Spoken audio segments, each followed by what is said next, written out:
Hey legal legend, welcome to Legal Lightbulbs, where we uncover bright ideas to power small in-house legal teams. I'm Verity White, the lucky lawyer who gets to chat with some of the smartest minds in the in-house legal world to help legal legends like you have a big impact with a small legal team. So if you are a solo legal counsel or leading a small team, and legal operations feels overwhelming, then this episode is your shortcut. We are unpacking the starter pack with Katrina Gowans, who is co-chair of Corporate Legal Operations Consortium chapter in Australia, or CLOC, as it's known to its friends, and is an absolute legal operations gun, as well as being a wonderful human being. So thank you so much for coming along, Katrina. Thank you, Verity. It's very exciting to be here in your new podcast lounge. Yeah, the podcast lounge. Very professional, but I would expect nothing less from you. Although I think previously when we were in here doing a little rehearsal, it was a little bit more of a relaxed vibe. But, now The champagne will do that. Maybe champagne afterwards. But let's get stuck into it because we want to talk about legal operations priorities for small teams. And let's go back to basics because we want to know what is legal ops or what are legal operations? Yeah, great question and always happy to explain it. Legal operations, the most simple way to explain it is it's the business of law. Another sort of way that I often come at it with my team is I say the lawyers do the what and I do the how. So essentially, if you're in an in-house team, if you're advising the business, that's lawyering. But if you're doing anything else, if you're reporting, if you're managing matters, if you're talking to law firms, if you're building your knowledge bank, all of that can fall under the umbrella of legal operations.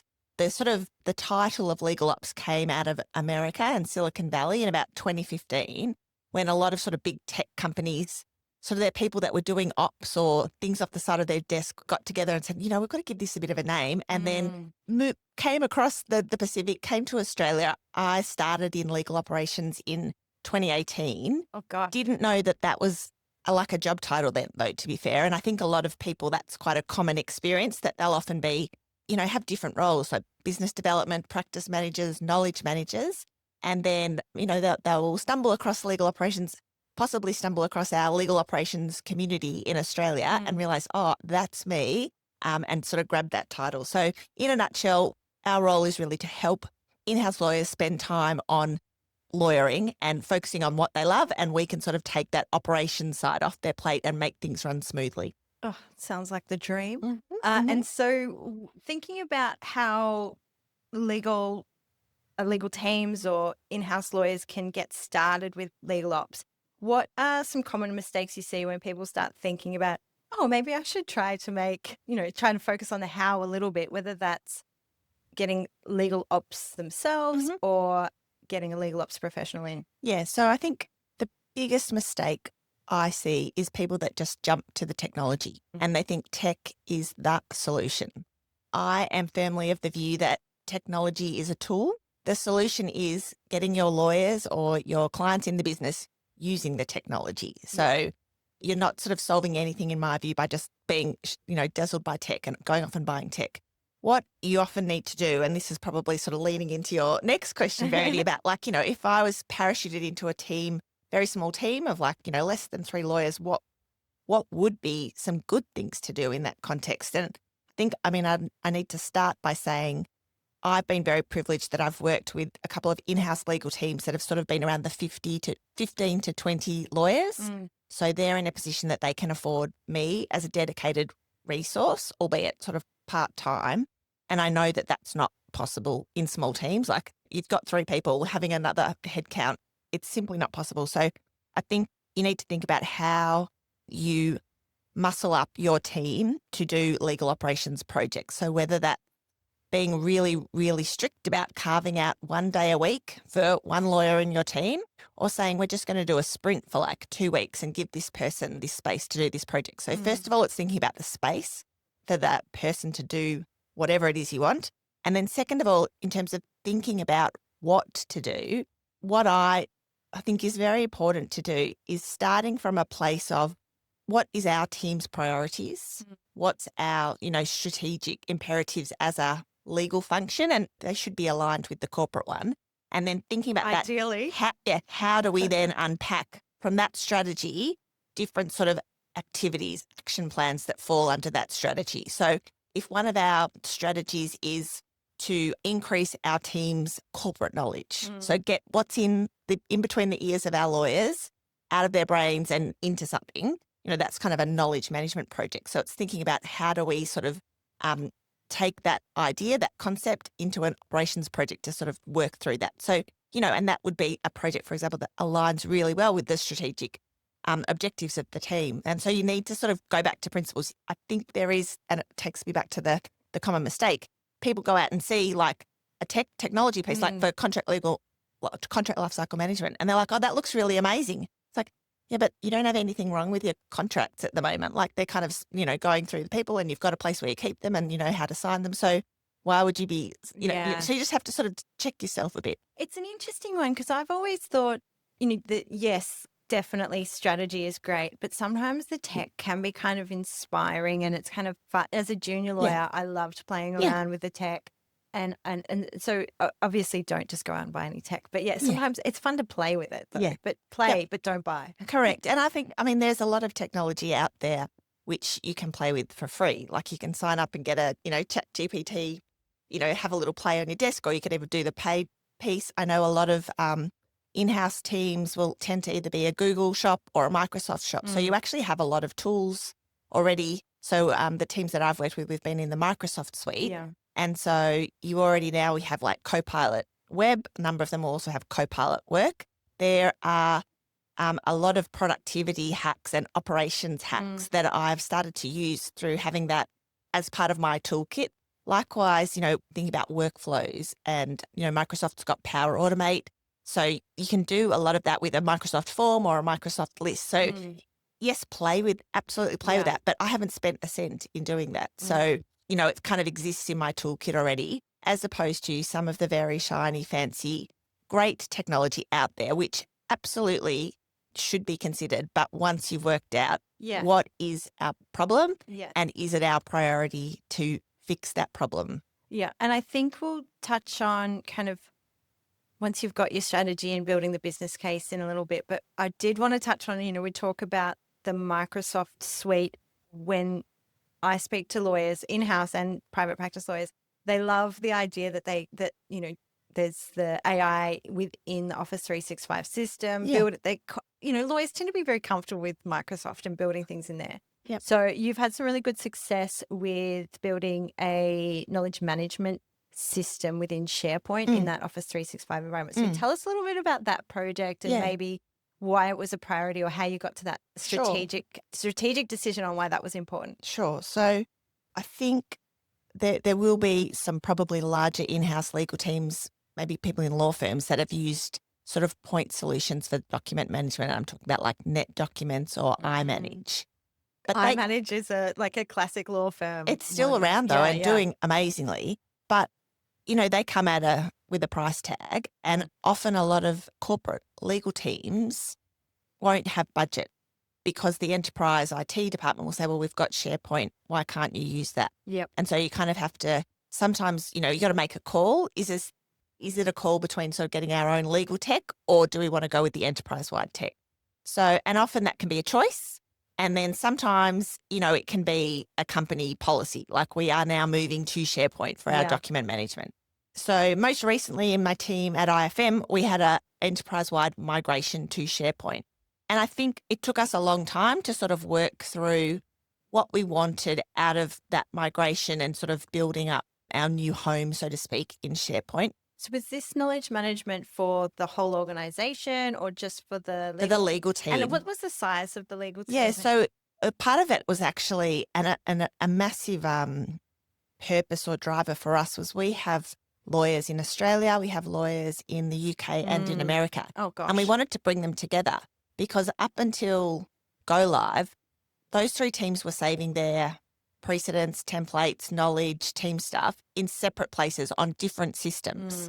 So as we are trying to become more of a global funds manager and trying to share sort of some of that knowledge between the lawyers, it makes no sense having them in separate places. Yeah, so emailing Joe in America. And waiting for them to come into the office the next day, or if it's on a for them, if it's on a Friday, then we've already gone for the weekend. And, it creates a lot of... legal always takes so long? Correct. Yeah. So pulling everyone onto the same system and then thinking about the design of, in SharePoint, we sort of call them libraries for how, I guess, from a user experience, it makes sense to sort of keep knowledge and then make it visually really quite easy to navigate. So SharePoint comes with sort of the nice benefits of the site pages, and you can add pictures and you can add quick links, and people can sort of surface all of their frequently liked documents in sort of one place. See what other people have been reading and yes, looking absolutely. at. Yeah. And also, you can sort of set up the library so that one big concern for our team was just thinking about the security and the access as well that's in place, which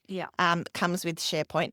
I think another benefit for us was most of our lawyers were quite comfortable with a lot of the Microsoft tools. So, having come from previously, like some of us were on OneDrive, the functionality is quite similar onto SharePoint. So we had that in our favour. So it was really just more about learning the new sort of skin and look and feel of SharePoint than some of that functionality. So that's been, it took us probably a year and a half, I would say, from sort of start to finish to sort of start to think about designing it, think about the migration, think about the training, going live, and then really starting to embed it now within the lawyers. I think that's like such an accurate time frame though, because people be like, oh, I did this and we'll just do it this quarter. And be like, hang on a second. Do you want people to actually use this tool? Do you want to embed it? Do you want to roll it out? Yeah. And a big thing for us was, and I suspect this probably resonates with lots of your podcast listeners, our team, so lawyers are very good at output. And often output in terms of templates or precedents, right? Yep. Like, to their credit, they'll do a great guidance note or a template, or they'll have a contract that they always go to. But what often doesn't happen is they then get pulled onto the next matter. And so it sits somewhere, maybe in an inbox, maybe on a shared drive if they're lucky. And so I think the discipline of legal operations that legal ops can kind of bring to that is say, hang on, let's slow down. Let me just create a nice home for you with a bit of a naming convention and a file structure. So when you've done that, you can just drag and drop it into there. And then it means for you or for the next person that's in your seat, they can go and find that piece of knowledge. And then we can see when it was last updated. So we can think about if there's a currency issue that we need to, review it or update it. We can create links. And with SharePoint, the great thing for us is because all of our colleagues in the business are on SharePoint, because our company intranet is on SharePoint, you can sort of create links off to other teams' sites or links onto the intranet site if we want to sort of publish a guidance note, but it's not just for our team, it's actually for all of the company. So it makes all of that functionality very, very simple. So, it's been a great experience so far. And it's been, it's definitely, in my perspective, has sort of uplifted that knowledge piece for our team, and not just at a point in time, but sort of having that platform now to go forward. So good. Yeah. And I find with any of those kind of change of tech or change of platforms, you obviously, everything's on that innovation curve where you have your early adopters or your champions who are incredible and will get behind. They'll be like, I've got the best precedents ever. Let me get them in there. And then you have other people who are sometimes hoarding information. But often it's a trust issue of how do I trust the information that's in this knowledge management system? And I think that's probably true for a lot of tech. Did you kind of dig into that issue of how can we make sure people use this, and how will they trust that it's the right precedent or the right document? Yeah. So, I mean, it's really not just the SharePoint migration, but a lot of other projects that I've worked on in the legal operations space. This is sort of really goes back to that change management 101, which again is another sort of skill set I think that legal operations brings to the table that I think some lawyers do very well, but a lot of them, it's not sort of part of their toolkit. So the way that I approach sort of some of the scenarios that you've described is you really have to think about, how you communicate what's coming with sort of signposts to the right stakeholders at the right time to get buy-in. You obviously need leadership to okay everything. And then what I've also found is, you have to find aspects of that change that you get people's opinions and help them be a part of building what you're creating. So have you got documents? how would you like it to look? What sort of folder structure do you think will work for you? Yeah. So sort of creating some interest. And then I think once you get to the time that, you're getting closer to launch, training is very important, but you need to be very careful about the amount of information you try and communicate in whatever sort of training time you've designated, and make it bite size. Yes. Enough that they know how to turn on their computer, like where to find, so for SharePoint, for example, where to find the new site, how to navigate it, where to find the navigation map, maybe how to do a search, and then stop. Yes. I think a lot of people kind of want to train them on everything. Yeah. Here it is. It's done. Tick. Move on to the next project. Do you remember that 45-minute boring session that we ran 6 months ago? Yeah. And so that's one element. And then what I tend to do then is have check-ins. So like every week, an optional check-in, come to me with your questions. Every doctor is ask in. me anything. Yeah, exactly. Okay, great. And then often people would be asking me questions just offline, sort of Teams chat or an email.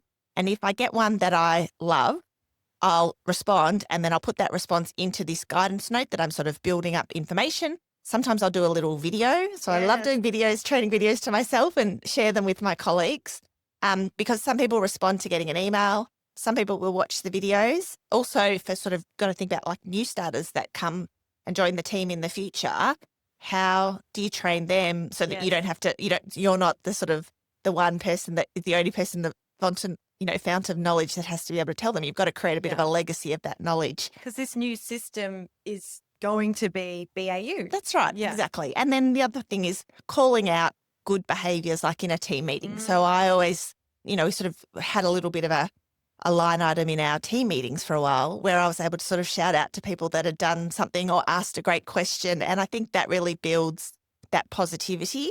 And so to get to your question about trusting it, it's definitely a journey. I hate the word, but it is. As sort of bringing lawyers along, and I think that reassurance that I'm here, keep asking me questions. Yes. I don't know everything, but I'm here to find out for you.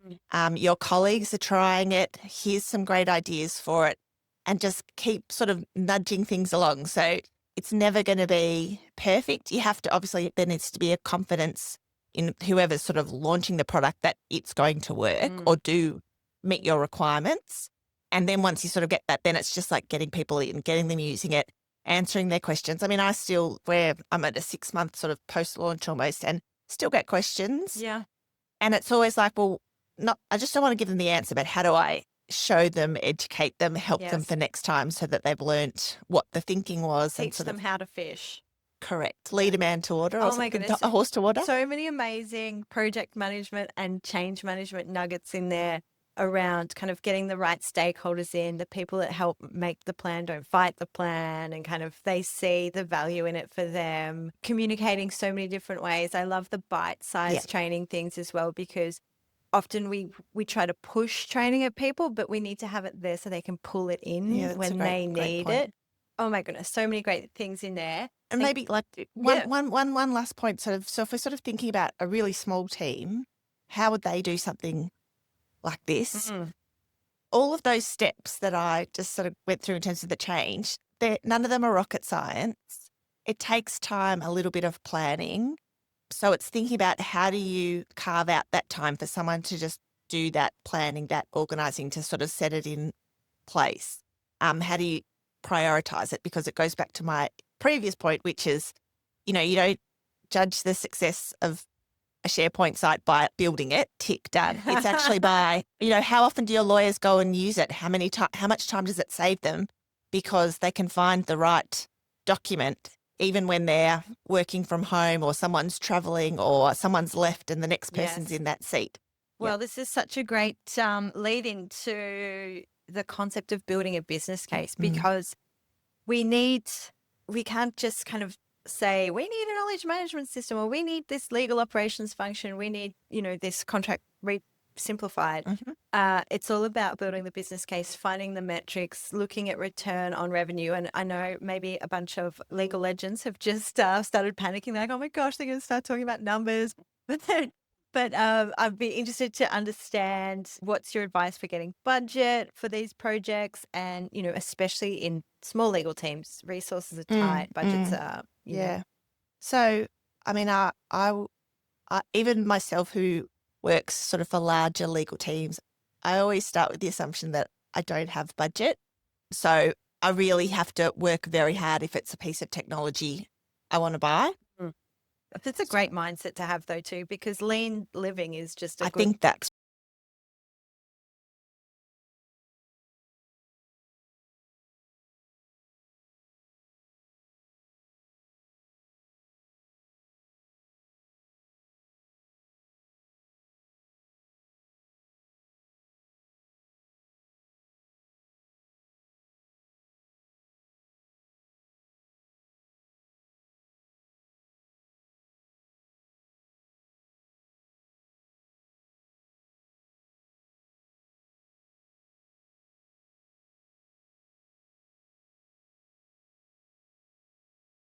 right. Yeah. I think that's right. So I think what that means is just if we're talking about sort of different technologies, it's going out there and just understanding the different technologies, getting a feel for them. And you can do that in lots of different ways. You can sort of connect with different people on LinkedIn. There's lots of sort of demos you can do online or lunchboxes. So just get a sense of who is out there in that space, who's got a reputation, for great products, great services. I think then it's about understanding your requirements. So this sort of goes to that point about, lots of tech looks great, but actually, hang on a second, is it fixing the problem that I've got, or does it just look good? Yeah. So really go back to first principles and say, what's the pain point or the problem for my enterprise or my company that I'm solving for, and see if it matches up. And then the last thing that I'd say in terms of advice is a lot of people will often factor in the cost of, the license for the software, but they don't factor in, and that'll often come to with a bit of like an implementation cost from the vendor to turn it on for you.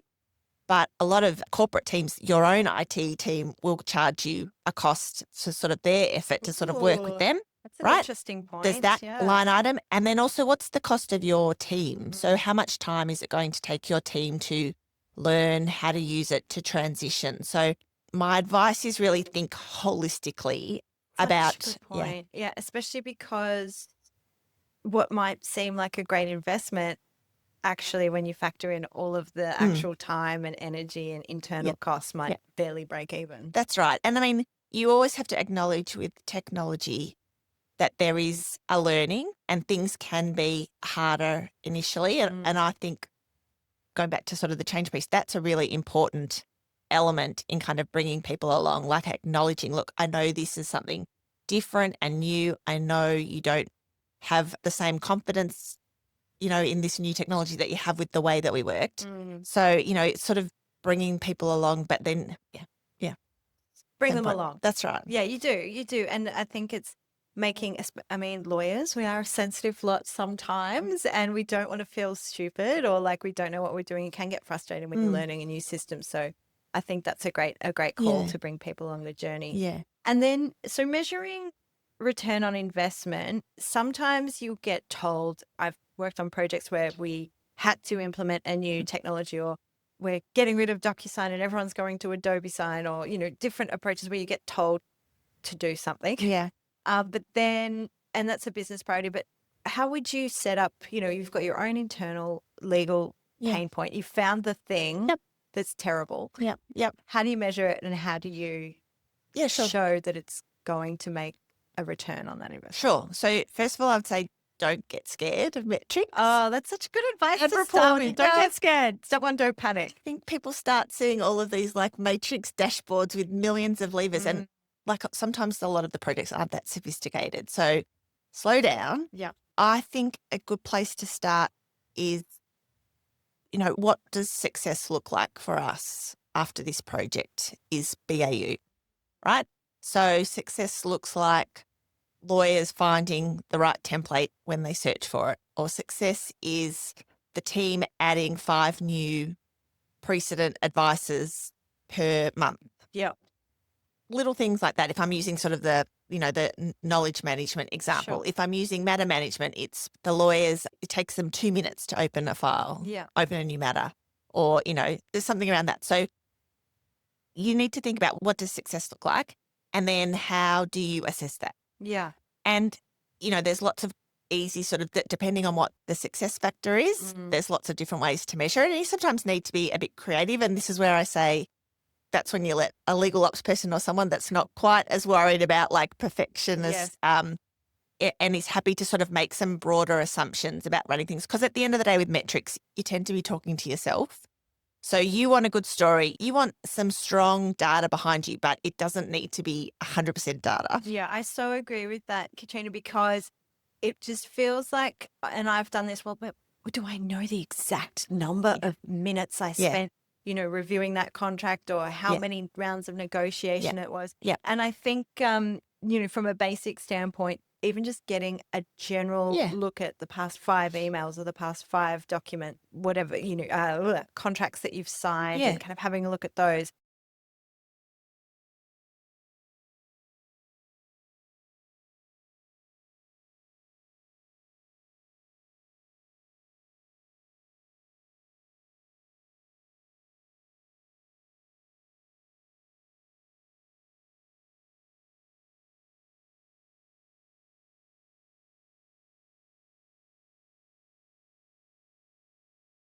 Can give you a baseline. And you can extrapolate out from that. Yeah. And you'll have common pain points that in legal teams that they're after, whether it's kind of making their lawyers happier or time to sign. I always think with return on investment, it's kind of good to have a look at revenue generating things for the business to prove yourself on something that the business really cares about. So, not that they don't care about knowledge management, but so for on a small legal team. Absolutely. So on that, there's lots of different ways. And again, it comes with the principle that we're talking to ourselves. So it's not a P&L line for auditors, but if we're thinking, internally within our legal team, if we're having a conversation, how much would it have cost if we briefed out that contract to a firm? So how many of those contracts did we do in-house? So we've done 50 of those contracts. They would have cost, we would have got a flat fee, $2,000 each. That's $100,000. I love that, because a lot of people just do it on lawyer time and then they have a blended hourly rate per lawyer. Yeah. So, I mean, it depends what your story is. Yeah. But, I think genuinely you can sort of think, well, what's the volume that we're doing in-house? Maybe it's a role in terms of working with law firms. Like if you've got a couple of amazing sort of firms on your panel and you sit down and have a conversation with them, a lot of law firms have got ideas about how to add value. We can work with you in this way. And so by you taking the time to sort of build that relationship and have that conversation, you can often extract sort of some value from that relationship. Yeah. And so that's in another a friendly thing. way, a friendly extraction. No, but I mean, they love the work. Yeah. They're winning because they're learning about you and your awesome business, and you're winning because you're getting some expertise that you don't otherwise have. But again, that's sort of something that you can capture in sort of that ROI sense as well. So good. And so I know you've given us so many nuggets on the amazing world of legal operations. If people are excited by this, they may already be aware of the Corporate Legal Operations Consortium community in Australia, which you're co-chair of. And it's such a thriving community. It's going from strength to strength. So tell us what's going on in the CLOC community. Thank you, Verity. So with Anna Golovsky and Matt Duncan, the three of us are chairs of CLOC in Australia. Oh, yes. Great. A triumvirate. Name dropping. Yes.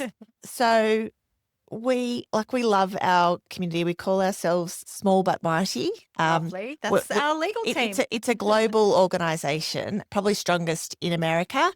But like Australia definitely punches above its weight in terms of our team, our community engagement. We have a number of sort of regular, probably quarterly meetings where we pick a particular topic and do a deep dive with our in-house members, or sometimes with all of our ecosystem. Like we might invite people that are in legal operations at law firms and ALSPs and vendors as well. So we did we're going to do I'm just trying to think. We sort of pick themes about, how are people using generative AI? What are your top 2 priorities for the year? Yeah. We look at maybe a matter management tools for discussion, and different people share their experiences. It's very fortunate in that it's quite a strong sort of sharing community. So we learn from each other. A lot of legal operations professionals in Australia are teams of one, like myself. And so it means that we sort of lean on that community for our peer support. It's a little bit of a therapy session sometimes in terms of the challenges that we have, but it's a great community in that respect and build a lot of sort of networking sort of support, but also friendships. We're very excited that after the success of our APAC summit last year, we've got another one coming up this year on August the 20th in Sydney. Tickets are on sale at the moment. It's going to be an amazing day. We have a CLOC Academy the day before for people that are interested in Legal Ops 101, and there's a 201. So if you want to get the basics, we have got the most amazing academy, and this training is so rich. We've actually got one of our board members coming out from America to help deliver it with some incredible insights. And the CLOC Academy is kind of a bolt on to if you come to our CLOC conference. It's, I don't know the price off the top of my head, but exceedingly good value for money, like possibly like $100 for 3 or 4 hours of sort of training in legal ops. This is so good. I love that there is a 101 and a 201? Yeah. Because often you go to like a session or a webinar and you hope it's at a certain level. Yeah. So I love that you've pitched it there. So if I was like thinking, oh, I've done a little bit of legal ops, am I 101 or am I 201? How do I know where I'm sitting? I would probably only be doing 201 if I'd been in a legal operations role. Okay. Yeah. So I think for most people, probably most of your community, it come along to the 101. And then on the day of the summit, we're going to have keynote. We're going to have some conversations about Gen AI, about, how we sort of engage with law firms, ALSPs. And we are hoping to have another one of our famous CLOC debates at the end. So it should be controversial. Yeah, it should be fun. All friendly debate. Absolutely. And I can vouch for, as a member of CLOC, the community forum is going off. I need to update my notifications because there are so many, I do love seeing what questions people are asking, because often it's the same ones that everyone else is thinking. Yeah. Have you tried this system? Right. Have you done this? And so, as you said, sharing. That's right. And the CLOC membership is, I think, relatively affordable. It taps you into a global network. Our colleagues, as I said, in America, their legal ops is on steroids. For some reason, like they have every legal team, like there are some teams that have got legal ops teams of 100. And I'm just like, wow, blown away. So they are at scale, but it means that we have a lot to learn in terms of their thinking and where they're at. And so as a CLOC member, you sort of get access, as you said, to that discussion, to that community. And also they do a lot of sort of content sharing, precedents, playbooks, things that can be really helpful if you're new to the role or you don't have a precedent for something. Like they've got some great RFP precedents to use, things around metrics and data that I've gone on to find before. So it's great. And I think it's such a good, there's so many different types of innovation, but if you are a small in-house legal team or a sole lawyer, follow the leader innovation. Just do what other people have done and had success in. Like obviously check to see if it's your priorities, but I think that is so good. And that's what those communities are so absolutely. good at. Yeah, learning from others. Yeah, amazing. We are up to our lightning round. I'm very excited about this. I need one. my notes for this one because I'm under pressure. We need a countdown. Some countdown music. Yeah, I should put a ticker on. Maybe I'll put the sound effect on in the background. Yeah, the pressure Enough is pressure on. as it is. The lightning round. So very quick, rapid fire questions. What's one tool or template you recommend for any legal ops or small legal team? I think a capacity or a heat map done on an Excel, 1 to 5, be clear about the ratings every week, every fortnight. And then you just got to grab and go to see where the trends are in terms of who's getting busier, who's quieter, helps with resourcing, helps with well-being, everything. Should a legal team of one do that for themselves? Why not? Yes. Okay, great. Love it. It'd be good if it's like hot, like red every week. Just show, I'm hot. I'm drowning. Yeah. What is your favorite metric right now? I'm having a lot of fun playing with some little tools that we've built in Excel, of all things, now that I've got Copilot to help with some of the formulas, just doing some rates comparisons, some rates comparators and estimators with our law firm rates. Ooh. So, once you get law firms to give you the different rates, you can then sort of do all this nice little modelling over the top. It's quite interesting. Very fun. So Excel and Excel formulas, which hopefully everyone has in their little toolkit already of some variety. Fantastic. What a great tip. Legal ops trend you think is overhyped? It's probably slightly controversial, but generative AI, I still think the practicality of it, like today when I go back to my desk, is overhyped because I think there's still so much for the legal teams to think about in terms of AI, but around like machine learning, AI and automation. I think we've got a lot more opportunities, like lower hanging fruit there than sort of jumping straight to generative AI. Yes. And so much of the work that you've done in knowledge management, for example, is actually great preparation work for AI That's right, down the track that's right. to train. And last rapid fire question, a book, podcast or resource that you'd recommend for in-house teams? This podcast, Of course. Ding, ding. But also on AI, because I am genuinely interested in it. There was one I listened to last year called Shell Game, and another one that's just come out this week called Good Robot, that look at just that, I guess, existential question of like generative AI and do we really know what we're unleashing, and sort of some of the quirky and disturbing, I guess, trends that things that are emerging from using AI in different areas. So Okay. Shell Game, Good Robot. And Good Robot. Yeah. Amazing. And the last question that because we're legal light bulbs, we want to spark ideas.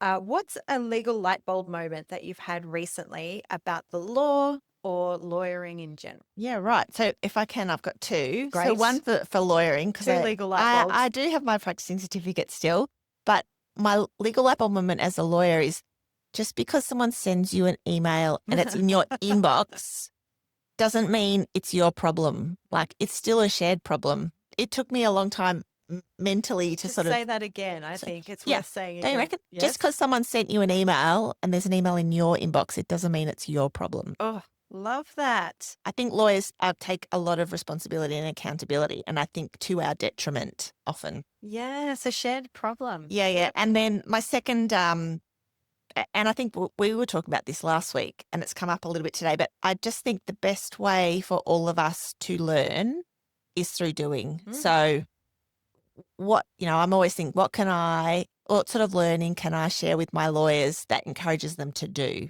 Give them something small to go and do rather than just thinking about things, talking about things. So yeah, just turning stuff into action. Yes, I love that. So if you're listening to this podcast, What can you do? What can you do? Just try one of the tips. I mean, Katrina's given us so many, and yes, fantastic.